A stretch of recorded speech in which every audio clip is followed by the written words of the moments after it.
तेरे बिना जिंदगी से कोई शिकवा तो नहीं। जी हाँ दोस्तों, ये गाने याद दिलाते हैं अदाकारा सुचित्रा सेन। सुचित्रा सेन ने दिलीप साहब के साथ देवदास में काम किया, आंधी में काम किया। सुचित्रा सेन एक ऐसी एक्ट्रेस हैं जो कि बंगाली होकर के भी हिंदी में कभी भी एक्सेंट में कोई प्रॉब्लम क्रिएट नहीं की, बढ़िया एक्टिंग की है। सुचित्रा सेन ने बहुत सारी फिल्मों में काम किया, लेकिन वो इतनी स्वाभिमानी थी कि मामूली वजह से बड़ी बड़ी फिल्में भी ठुकरा देती थी। सुचित्रा ने अपने हुनर से तो खूब नाम कमाया, लेकिन फिल्म फ्लॉप होते ही उन्होंने अचानक इंडस्ट्री छोड़ दी। ये एक दुख की बात है कि खुद को 36 सालों तक कमरे में बंद रखा और मरते दम तक सुचित्रा सेन ने छिपकर गुमनामी में ज़िंदगी जी। 1947 में सुचित्रा का परिवार आज़ादी की लड़ाई के समय बांग्लादेश से पश्चिम बंगाल तक पहुंचा था और महज 15 साल की उम्र में सुचित्रा की शादी बिजनेसमैन दिबानाथ से हो जाती है पश्चिम बंगाल में। अगले साल सुचित्रा ने बेटी मुनमुन सेन को भी जन्म दिया। मुनमुन सेन भी एक बहुत बड़ी एक्ट्रेस बनी है और उनकी पीढ़ी दर पीढ़ी तो एक्टिंग चल ही रही है, लेकिन 1955 की फिल्म देवदास से सुचित्रा हिंदी फिल्मों में आई और बहुत नाम भी कमाया। एक नेचुरल एक्ट्रेस कहा जाता था, आजकल तो फीमेल एक्टर कहते हैं।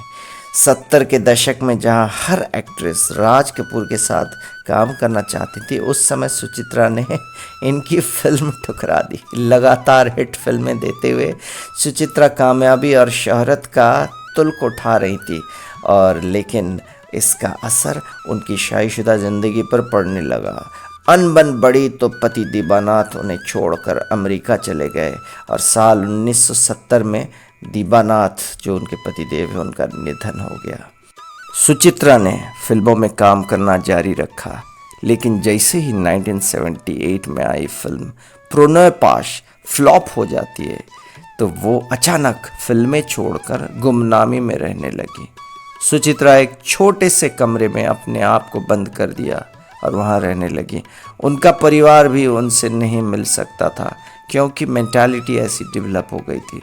एक नेगेटिव एनर्जी, नेगेटिविटी डेवलप हो जाती तो इंसान ऐसे करता है। पता नहीं ये लोग क्यों करते हैं ऐसा, डिप्रेशन के शिकार हो जाते हैं। भाई, जो मिल रहा है उसी में संतुष्ट रहो। लेकिन एक्टर जब एक बार कामयाबी में ऊपर पहुंच जाता है और उसके बाद वहां से नीचे गिरता है, तो पता नहीं जहनी तौर पे वो कितना नीचे गिर जाए।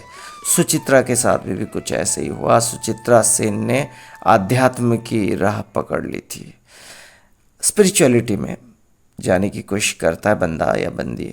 उन्होंने खुद को ऐसा नज़रबंद कर दिया कि जब 2005 में उन्हें दादा साहेब फाल्के अवार्ड मिला, तो वो इसे लेने तक भी नहीं पहुंची। फ्रस्ट्रेशन, अरे भाई, आंधी में क्या एक्टिंग की थी, क्या क्या नाम कमाया था। तो ऐसा सोचना नहीं चाहिए उनको। खैर, 24 जनवरी 2013 में सुचित्रा को लंग इन्फेक्शन के चलते हॉस्पिटलाइज करना पड़ा और वहाँ पे भी उनको छुपा कर रखा गया, क्योंकि उन्होंने ही ऐसा कहा था और अपने आप को एक कमरे में बंद कर दिया था भाई अंतिम दिनों में। लेकिन एक ही महीने के बाद 17 जनवरी 2014 को उनका निधन हो जाता है। सबक ये है कि इंसान को हार नहीं माननी चाहिए, एक्सेप्ट नहीं करना चाहिए कि मैं डिप्रेशन में हूँ या मैं छोटा हूँ।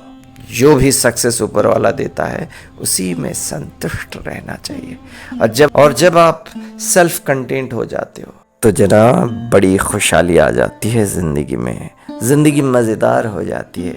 इसलिए जो भी मिलता है उसी में खुश रहिए, कोशिश ज़रूर कीजिए, लेकिन अपने सर को पटकिए मत कि मुझे ये सक्सेस मिली नहीं है।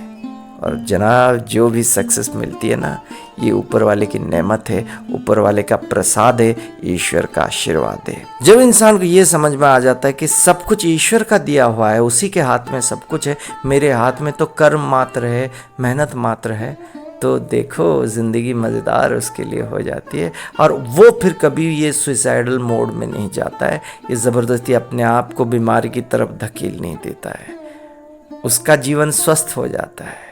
तो चलिए लाइफ को पॉजिटिव बनाते हैं, ऐसी महान हस्तियों की ज़िंदगी का ये पहलू भी जान करके। ओम साई राम, जय साईनाथ। ज़रा सब्सक्राइब कर दीजिए ना चैनल, और थोड़ा शेयर भी कीजिए।